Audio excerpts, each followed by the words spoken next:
Soldier Blue exploded into theatres in 1970, and it didn't just tell another Western frontier tale. This movie, although it is part Western, it's part action, part political drama, and frankly, what I think is something more disturbing, a horror movie about the birth of a nation. So what is this movie all about? Well, it starts with Cresta Lee, who's played by Candice Bergen. She spent a few years living with the Cheyenne, and these years have kind of transformed her in ways that the US cavalry, who are actually escorting her home, can't begin to understand. And then everything changes in an instant. There's a sudden, devastating ambush by the Cheyenne warriors, who wipe out her entire troop, bodies fall, chaos erupts, and when the dust settles, there's only 2 people remaining alive. We have Cresta, the woman who knows the land better than any soldier ever will.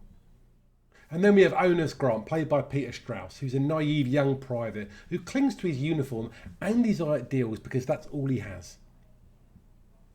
Together, these 2 characters are thrown together by fate, and they must navigate the harsh landscapes in the wilderness, and every step kind of tests their resolve, and every night kind of challenges their beliefs. Cresta's survival instincts keeps them alive, while Onus's innocence slowly and painfully is stripped away. And then somewhere in this tension, you have love, fear, hope, and desperation, and you kind of a love or a friendship begins to grow between these 2. But ultimately, love is not going to save them from what's coming. Now, as they near colonial territory, Onus finally sees the truth. The civilised world that he's been fighting for is capable of atrocities far worse than anything he could have imagined. And in the final third of the movie, it's inspired by the real-life Sand Creek massacre. And this is when the Colonel Iverson leads his men into an act of pure, calculated brutality. It's an attack so mercilessly that it becomes the film's defining horror moment. It's blood, fire, screams, and it kind of removes any kind of tropes of Western myth-making that we're used to. Ultimately, it isn't a heroic cavalry charge here, it's pure genocide. This movie is utterly packed with themes. At its heart, though, it's an anti-war allegory. And it was actually released during the height of the Vietnam War, and Soldier Blue is a direct commentary on the contemporary military violence that was happening. Many critics actually immediately linked it to the Mai Tai massacre, so you could say it's one of the most politically charged westerns ever made. So it's anti-war and anti-violence, because the film completely condemns the glamification of warfare and violence, and by using a historical setting it kind of reflects modern events, or modern events at the time. And it forces the audience to confront the clinical nature of American violence. Then we have loss of innocence. Onus's journey is painfully stripped away from complete blind patriotism, and by the end, the world he believed in is utterly gone. Then we have revenge. While you could say the film isn't traditionally viewed as a revenge story, the narrative kind of explores the urge to seek justice. It's utterly a critique of the Western genre. There are no noble cowboys and righteous cavalry and gunfights. Any of that, it kind of strips away all of that. At its heart, the Native Americans are utterly the victims, and the US military are the horrifying, terrifying force of destruction. So realistically, it's kind of deconstructing what we know as the American myth. Soldier Blue challenges the myths of American expansion and replaces heroic legend with historical truth. It's bloody, it's cruel, and it's deeply unsettling in places. When Soldier Blue premiered in 1970, it instantly became one of the most diverse films of its era. Audiences didn't just disagree about it, they argued loudly about what the film was trying to say, and frankly, if it had any rights to say it in the first place.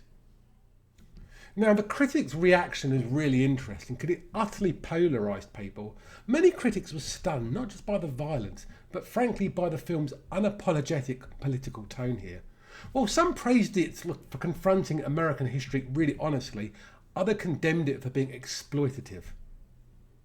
Now, many praised it for its political courage, especially those who were opposed to the Vietnam War, as they saw it as bold and necessary.